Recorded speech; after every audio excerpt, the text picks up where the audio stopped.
ഛത്തീസ്ഗഡിലെ റായ്പൂർ ജില്ലയിൽ നടന്ന ഒരു ക്രിസ്ത്യൻ വിവാഹ ചടങ്ങിൽ ഹിന്ദുത്വവാദികൾ ആക്രമണം നടത്തിയതായി റിപ്പോർട്ടുകൾ. അതിക്രമിച്ചു കയറിയ അക്രമികൾ ചടങ്ങിൽ പങ്കെടുക്കാനെത്തിയവരെ ഉപദ്രവിക്കുകയും വസ്തുക്കൾ നശിപ്പിക്കുകയും ചെയ്തതായി റിപ്പോർട്ടുകളുണ്ട്.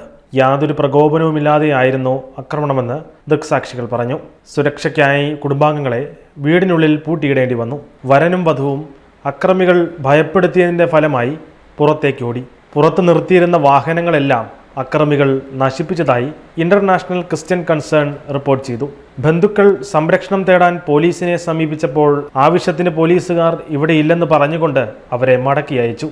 അടുത്ത ദിവസം രാവിലെ വിവാഹം നടന്ന പ്രദേശത്ത് ഉപേക്ഷിച്ച ചില സാധനങ്ങൾ എടുക്കുന്നതിനായി വരന്റെ പിതാവ് എത്തിയപ്പോൾ അക്രമികൾ വീണ്ടും മർദ്ദിച്ചതായും മാധ്യമങ്ങൾ റിപ്പോർട്ട് ചെയ്യുന്നു. വരന്റെ പിതാവിനും അദ്ദേഹത്തിനൊപ്പം ഉണ്ടായിരുന്ന 2 പേർക്കും ഗുരുതരമായി പരിക്കേറ്റു. വിശ്വാസികൾക്ക് പ്രതികൂലമായ അന്തരീക്ഷം വർദ്ധിച്ചു വരുന്നതിൽ ഛത്തീസ്ഗഡിലെ ക്രിസ്ത്യൻ നേതാക്കൾ ആശങ്ക പ്രകടിപ്പിച്ചു. അയൽ സംസ്ഥാനങ്ങളായ മധ്യപ്രദേശിലും ഉത്തർപ്രദേശിലും സമാനമായ ക്രിസ്ത്യൻ പീഡനങ്ങൾ റിപ്പോർട്ട് ചെയ്യുന്നുണ്ട്.